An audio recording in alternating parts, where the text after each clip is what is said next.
عمومی تباہی سے دو چار ہونے والی اقوام۔ ان سے مراد وہ اقوام ہیں جو تورات کے نزول سے قبل تباہ ہوئیں۔ اللہ تعالیٰ نے فرمایا ہے، ترجمہ: اور ہم نے پہلی امتوں کے ہلاک کرنے کے بعد موسیٰ کو کتاب دی۔ سورہ قصص، سورت نمبر 28، آیت نمبر 43۔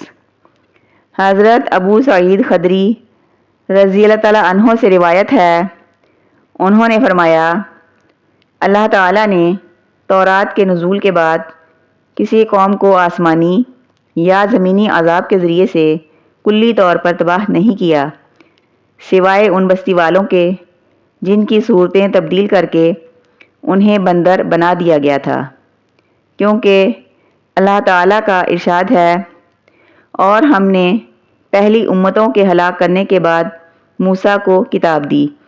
اس سے معلوم ہوتا ہے کہ جو قوم بھی عذاب الہی کے ذریعے سے مکمل طور پر تباہ کی گئی وہ موسیٰ علیہ السلام سے پہلے ہی کی تھی۔ ان میں اصحاب الرس اور سورہ یاسین میں مذکور قوم بھی شامل تھی۔ اصحاب الرس کا ذکر قرآن مجید میں ان دو مقامات پر آیا ہے۔ ارشاد باری تعالیٰ ہے، ترجمہ: سورہ فرقان، سورت نمبر 25، آیات 38 تا 39۔ اور عاد اور سمود اور اصحاب الرس اور ان کے درمیان اور بہت سی جماعتوں کو بھی ہلاک کر ڈالا، اور سب کے سمجھانے کے لیے ہم نے مثالیں بیان کیں، اور نہ ماننے پر سب کا ستیہ ناش کر دیا۔ دوسرے مقام پر ارشاد ہے، ترجمہ: سورت نمبر 50، سورہ کاف، آیات 12 تا 14۔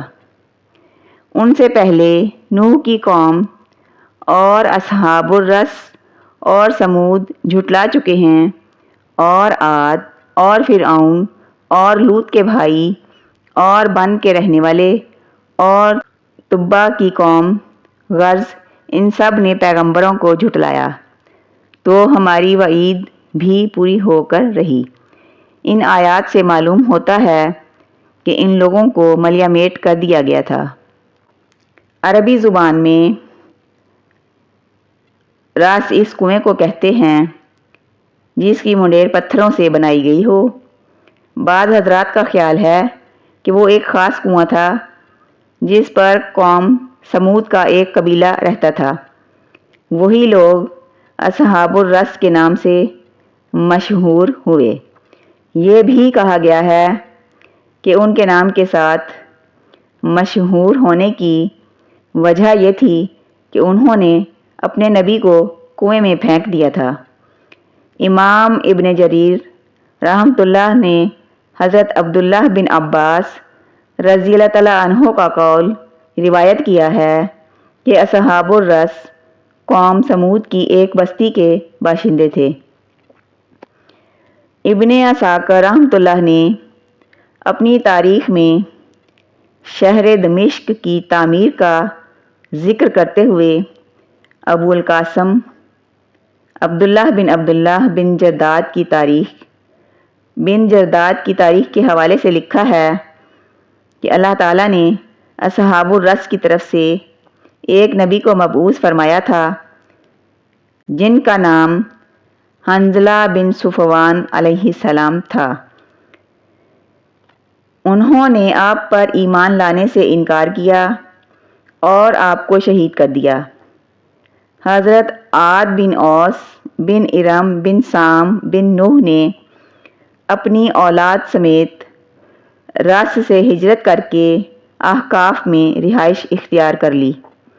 بعد میں ان کی اولاد پورے یمن میں اور پھر پوری دنیا میں پھیل گئی۔ پیچھے رس والوں کو اللہ تعالیٰ نے تباہ کر دیا، حتیٰ کہ عاد بن اوس کی اولاد میں سے جیرون بن سعد بن عاد اس جگہ آ بسا جہاں دمشق آباد ہے۔ اس نے شہر بسایا اور اس کا نام جیرون رکھا۔ اسی کو قرآن مجید میں ارم ذات العماد یعنی ستونوں والا ارم کہا گیا ہے۔ پتھر کے ستون دمشق سے زیادہ کسی شہر میں نہیں پائے جاتے۔ اللہ تعالیٰ نے اس قوم عاد کی طرف حضرت ہود بن عبداللہ بن رباح بن خالد بن حلود بن عاد کو احقاف کے علاقہ میں نبوت دے کر مبعوث فرمایا۔ وہ لوگ ایمان نہ لائے تو اللہ تعالیٰ نے انہیں تباہ کر دیا۔ اس سے معلوم ہوتا ہے کہ اصحاب الرس کا زمانہ قوم عاد سے صدیوں پہلے کا ہے۔ حضرت ابوبکر محمد بن حسن نقاش رحمۃ اللہ نے ذکر کیا ہے کہ اصحاب الرس کا ایک کنواں تھا جس سے ان کے پینے کی اور آب پاشی کی ضروریات پوری ہو جاتی تھیں۔ ان کا بادشاہ بہت انصاف پرور اور نیک سیرت انسان تھا۔ جب وہ فوت ہوا تو لوگوں کو بہت زیادہ غم ہوا۔ ابھی چند دن ہی گزرے تھے کہ شیطان اس مرحوم بادشاہ کی صورت میں ان کے پاس آیا اور کہا، میں مرا نہیں تھا، میں تو غائب ہو گیا تھا تاکہ دیکھوں کہ تم کیا کرتے ہو۔ وہ انتہائی خوش ہوئے۔ اس نے کہا، میرے لیے پردہ لگا دو، میں کبھی نہیں مروں گا، لیکن تمہاری نظروں سے اوجھل رہوں گا۔ بہت سے لوگوں نے شیطان کی بات کو سچ سمجھ لیا اور اس کے فریب میں آ کر اس کی پوجا کرنے لگے۔ اللہ تعالیٰ نے ان میں ایک نبی مبعوث فرمایا۔ اس نے بتایا کہ پردے کے پیچھے سے بات کرنے والا بادشاہ نہیں بلکہ شیطان ہے۔ اس نبی نے انہیں اس کی عبادت سے منع کیا اور اللہ وحدہ لا شریک کی عبادت کرنے کا حکم دیا۔ امام سہیلی رحمۃ اللہ کا بیان ہے کہ اس نبی پر نیند کی حالت میں وحی نازل ہوتی تھی اور ان کا نام حنظلہ بن صفوان علیہ السلام تھا۔ لوگوں نے آپ پر حملہ کیا اور آپ کو شہید کر کے کنویں میں ڈال دیا۔